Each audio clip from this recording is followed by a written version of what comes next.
Hey guys, it's Garvin from FTW, and just wanted to do a quick extras style episode to talk about some of the recent live events, the live wrestling experiences that I've had so far in 2015, kind of compare and contrast what I liked and what I didn't like, and also kind of wanted to compare it to what I experienced last year. So the two events I'm mostly going to focus in on are NXT's live show that happened in Cleveland, Ohio on Friday, March 6th, as well as ROH's live event that was held in Dearborn, Michigan on Friday, January 30th. And yeah, I just want to, obviously these are two lower end of the spectrum type of events as far as capacity, as far as the level of the crowd and the wrestling in general, compared to, you know, your top two companies like TNA. I went to TNA's Destination X and Impact Tapings back in July of last year when they were in New York. And then also WWE TLC here in Cleveland back in December. So really a wide range of wrestling events as far as the type of wrestling that I was able to witness over the last 12 months or so. So, yeah, first of all, you guys have heard pretty much the raving reviews online, you know, whether it's WrestleZone or Cage Side Seats or Reddit or anything like that. There's so many people that are talking very, very positively about what NXT is doing. This is their first time traveling out. My expectation levels were pretty low overall, just because, you know, this is their first house show type thing that was outside of Florida. Their first time really traveling. And I also witnessed TNA's first house show, their first time traveling outside of Florida. And outside of the Impact Zone. So I kind of had a general idea of where I expected NXT to fall. But if you've read all of the reviews and reports, and if you're a member of our Facebook group, you know that Donald Paulton and I both talked a little bit about it. We were both there.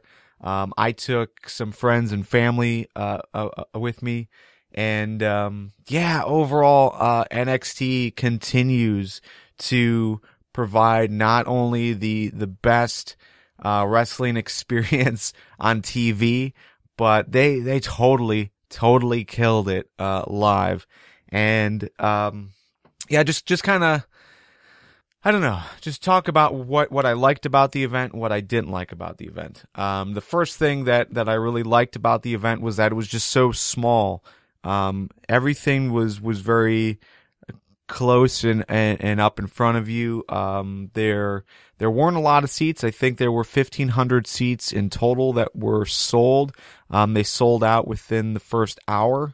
I almost didn't get tickets because the site kept crashing. So, really happy that I was able to get through and go. But yeah, basically you had two types of seats at the NXT show in Cleveland. You had your chairs. So you sat, I think there were 2 rows of chairs on the floor on either side of the ring. And then you had, maybe 4 or 5 rows on the aisle, going from the backstage area to the ring. I think there might have been maybe 5 seats per row over there. It was a really, really small entranceway, a really small venue in general. But the rest was standing room only. So you had a general admission standing area on the main floor. It's just to give you an idea of what the Agora is. It's an old theater built about 100 years ago. So they most likely used to have seats there, but they went through a renovation process. And now all those seats had been stripped out. All the original theater seats had been stripped out. So it was just standing room. But you had the theater level type area. So you had, I think, maybe 3 or 4 levels. You could probably fit a couple hundred people in each section as far as standing goes. And then above that, you had the balcony. And I think the balcony might have been able to sit about 400 to 500 people. That also had two sections as far as like your front section and then your back section. We sat at the front row of the back section of the of the balcony, and that basically gave us a perfect view of the ring and of the entranceway. And then it also gave us like a good 6 or 7 feet of just empty space between us and the next section, so that we could, kind of stand up and walk around.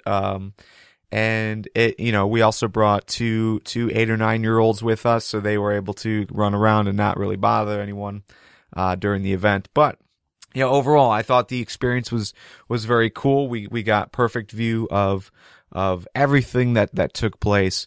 And what's great about an event like this was just the overall attitude and knowledge of the people that were in attendance. So all the fans knew everyone. All the fans basically were in unison for pretty much every single chant, including reciting Enzo's little monologue that he does when he comes out. It was an amazing experience just to hear how loud it was for people that were into the product and supporting the product. And that is a really cool thing. In contrast to that, you look at a WWE event, specifically TLC, when we were in, back in December. That was a huge arena, maybe 10, 15,000 people, and not loud really at all. I think you got some pops here and there, but for the most part, everyone kind of sat on their hands. And when you did get chants, it was usually your WWE style chants where it's fans trying to get fans over because of whatever reason. They're not there to watch the product. They're there to, get themselves over for some reason. That seems to be the trend at WWE shows, but this was the complete opposite. This was a wrestling crowd that you wanted to be a part of.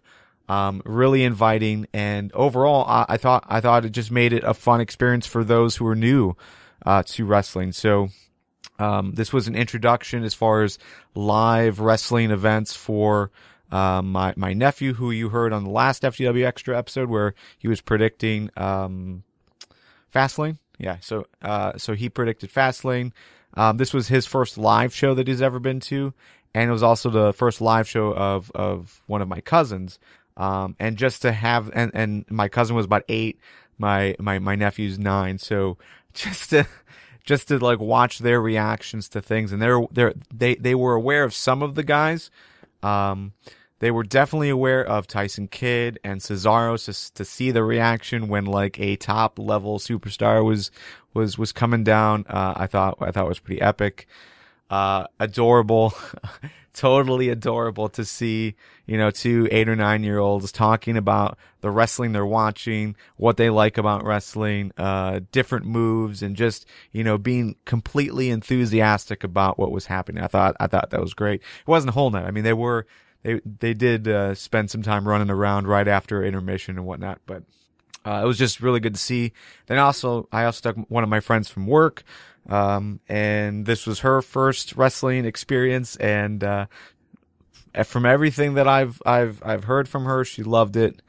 She thought it was fantastic, and just the fact that everyone was there to enjoy what we were witnessing in the ring, I think just built that vibe overall. So you guys have probably read results. Nothing major took place overall that, as far as like from a NXT fan that stood out to me as like, weird or odd. I mean, there was Baron Corbin. He did get booed. I thought that was kind of strange, but not totally like shocking.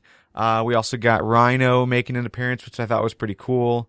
Rhino got one of the largest pops of the night.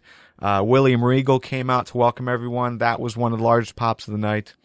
And then Finn Balor versus Cesaro, match of the night for sure. I thought it was just awesome. Awesome seeing what they could do in the ring.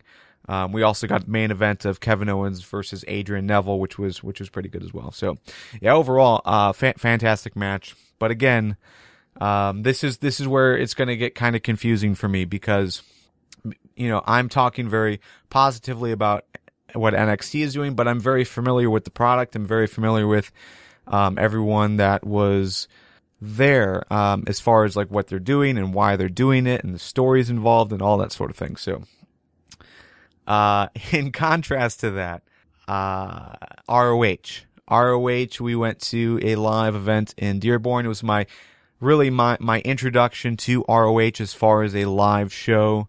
I have watched ROH on TV, but very briefly and very sparingly. I mean, a show here, a show there, but I don't really know everyone that's involved. I don't really know the product that very well. So it was hard for me to get involved, and I don't know if this was just the Dearborn crowd or just the arena that we were in, but it felt like the opposite of what I was expecting.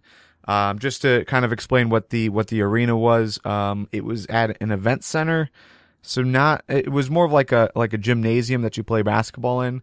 I don't think that's what they use it for, but that was kind of the layout. You've got like a big square room, probably room enough to put 3 or 4 basketball courts side by side together, and very, very, very tall ceilings. So, and then everyone that was there sat in, I think, there were 8 rows. So there was like 8 rows on 3 sides of the ring, and then on the side with the backstage entrance, then you had people like on the aisle. So, but overall, I don't know, maybe it was just like because the ceilings were so tall and sound wasn't echoing back down. It really didn't feel like anyone at the ROH show was into the product. But at the same time, it didn't feel like they were there, as far as the wrestlers go, they were there for the crowd. They were there to, interact with us as fans. We got a lot of that at NXT as far as, the crowd was really into the show as we first started, and it continued because the wrestlers were, acknowledging that and trying to keep us involved.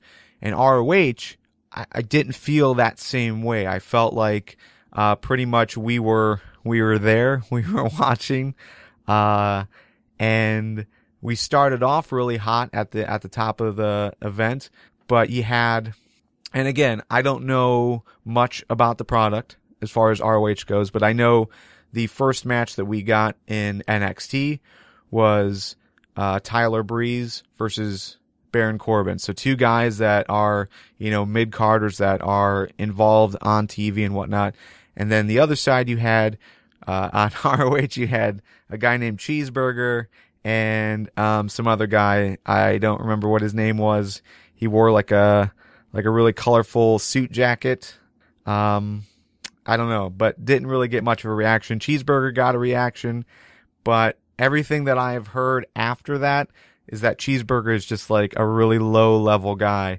So I don't know. It didn't really pack the punch to open up a show that we were kind of hoping for, and then nothing else really built that up into the first intermission. They were also taping for TV, so that was the one thing that was different, or one of the things that were different between NXT and ROH is that ROH was taping for TV or some pay-per-views or something like that. Or not pay-per-views, but some kind of DVD or special. I have no idea. They were taping something, and so a lot of the reactions were going towards the TV cameras. They weren't going towards the crowd. And yeah, really there was no interaction with the crowd whatsoever up until we got Alberto El Patron's his match, like when he came out to have his match and do his speech. But that was like end of the night. That was your main event, I think, or right before the main event. So for us to be there for 2.5 hours at that point, it was really boring and hard to get into it. I mean, the matches were okay. There were some good spots, but overall the crowd didn't really seem to be into it. Until until they made the announcement, hey, we're about to start the next show taping, so everyone get on their feet and be loud. And then everyone was loud for a good 5-6 minutes, and then died again. So yeah, I think overall, that was my biggest beef with ROH. It's not necessarily what they had on the card. I think it was just the order. The first match, it wasn't your match to get the crowd involved. It was just some random dark match that didn't really make sense and didn't get over with the crowd. I think they could have done that a lot better. And then just to compare like what I've seen with TNA, like TNA when they were doing their TV tapings, similar vibe as far as, there wasn't a whole lot of crowd interaction, but the crowd that was there in New York, this was like the historical first New York run for TNA. So the crowd was completely into it. And that's right when Bully Ray was doing his storyline with, trying to put Dixie Carter through the table. So I think, the crowd was going to be involved in it no matter what, because, it was just a perfect venue for wrestling. Very similar to the Agora in Cleveland, the Manhattan Center. You guys have seen it probably on TV before. Obviously, you saw it on TV for TNA, but you had maybe 10 to 15 rows all around the ring, and then you had the balcony with another additional 15 or so rows. But the way that arena is set up is that all the sound gets echoed back into the room, so it was so super loud at the Manhattan Center. It was so loud at the Agora because of how the crowd was involved in what they were seeing and supportive of what they were seeing. ROH and Dearborn, I didn't really get that same thing, but it could have just been maybe where we were sitting, or maybe just the height of the ceilings wasn't echoing that sound back down. So it was hard to, it was really hard to gauge where the crowd's interest levels were. I think at the ROH show, I heard more WWE related chants than anything else, which was, a major shame. It was a bad experience for my introduction to an ROH live event. For so long, I've heard about how awesome ROH live events were, and this definitely missed the mark a whole lot. So, but anyways, that was just my experience. I mean, maybe you guys have gone to ROH shows before and they were phenomenal. Maybe you sat somewhere else at the Dearborn show and thought something completely different. The other thing that bothered me about how the ROH show was laid out, again, it was a gymnasium style, so flat ground. So if you were sitting in the first row or two, probably had wonderful view of the ring. Anything behind that was bad. It was a bad view. You couldn't see past the people that were sitting in front of you. Just kind of like, just a terrible layout as far as from a fan's point of view. You had to get that first couple of rows or you wouldn't have seen anything. We experienced the same thing out in New York at the Manhattan Center. If you were on the floor, which, Lee and I went to the Manhattan Center for that, and we sat on the floor, and at times it was hard to see because I think we were like 3 or 4 rows back. I think so. I think it was either the third or fourth row. We were about that far back. But, anytime they went to the ground, you couldn't see the wrestlers because everyone would stand up, or just the people sitting in front of you. You just can't see through people. Sitting in the balcony, I'm sure we would have had much better, a much better viewpoint, just like, at the Agora, if we were, sitting at ringside, or if we were in the standing room only area, we probably would have had a similar experience. But luckily we got, access to the balcony and, had perfect seats. So, and then compare that to the WWE experience as far as seating goes. It's the arena style, so you can sit pretty much anywhere and get a great view of the ring. So, I definitely like having a elevated view of the ring. Ringside is okay. If you can get ringside seats, by all means do it. But if you can't sit within 2 rows of the ring, there's no point. I don't think it's a worse experience. You might hear more noise, but you probably won't be able to see what's happening, especially if it goes to ringside, which it normally does. So definitely, elevated seats is what I like.